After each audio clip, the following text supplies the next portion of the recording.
Well, here we go again. Nothing real exciting this week to video. What I've been up to after priming it on the last video is I've blocked the entire car with 320, and then over top of that went with 400. And what the 320 does is that's your final straighten, and then the 400 really only takes the sanding scratches from the 320 out. And I did run into the occasional spot. You can see the darker spot in the primer there, which I fixed. There's another one just on the corner of the door. So it's pretty much ready to mask, finish cleaning it up, and pretty much ready for a squirt. Just doing some of the little edges which I couldn't get into when it was masked. And I know I've showed you this weapon before, but that is too small to get a block in. So all this is a chunk of shim shingle, and I've just glued some felt onto the face of it. Stick your paper to that, and that'll go in there. You can't just do it by hand because it won't give you a straight line. So I will get my edges cleaned up and get this thing masked. I really don't see anything again to video until pretty much time to pull the trigger. So we'll be back then. Back again, and as you can see, I have everything masked, and I've blown the car off probably 4 or 5 times. All ready to go. Still needs its final cleaning before it's time to paint, but I'm just kind of getting ready. And remembered I hadn't done anything in the video for a while, so I thought I'd show you a couple of things. If you follow my airlines along here, that runs probably about 18 feet, then up about another 8, across about 20, and then it eventually goes down because my compressor is actually in the basement.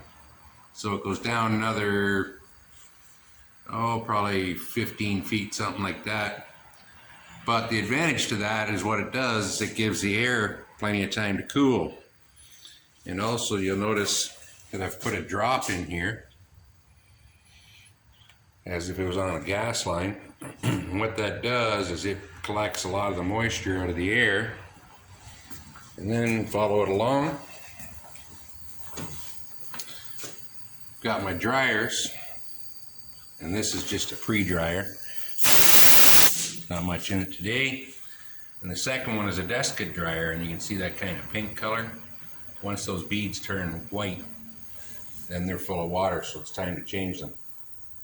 So that's my air, and I'll set you up here in the tripod and show you a couple other things. I thought just because this car was so special, I'd actually go and blow the budget. So what I did is I bought a brand new mask. And it's basically the same as the old one, but if you look at this one kind of close, you can see she's starting to leak a little bit. So I guess it's not so much for the car really, I guess it's supposed to be for me, make me live another day or two. And both of them are 3M, and that's what I use for cartridges. And also, this is what I'm going to spray it with. I don't know if I've shown this before or not, but it's a Technic, and it's a good gun. All it needs is a good operator. And I'm going to use a 1.3 tip, and this is going to be a gravity, not an HVLP. And normally I use a 1.4, but this time I'm going to go to a 1.3 because I want a little smaller droplet. And I want to see if I can take away just a little bit more of that orange peel. And the other thing, when I bought this gun, usually you get the plain gun. You don't get a cup with it. Most times you don't get the regulator. But when I bought this one, it came with the cup and the regulator, and this is the cup that it came with, which is a 32 ounce. And the thing I find about the 32 is, for me, it's just too big and bulky. So I just happen to have this one in stock. This actually belongs to one of those primer guns I use. So I don't know, that cup's probably a $100 bill, and if you buy one from Vilbus, which owns Tecna, it's like $100. This thing here came with the gun that I paid, I don't know, 45, 50 bucks for. But anyway, for me, when it's in your hand, it's just more manageable, and especially when the gun is full, you don't have this tendency for it to want to fall back on you. I don't know, just a personal thing. But the moral to all this story is, this is a brand new cup, and it's plastic, and plastics are made using release agents.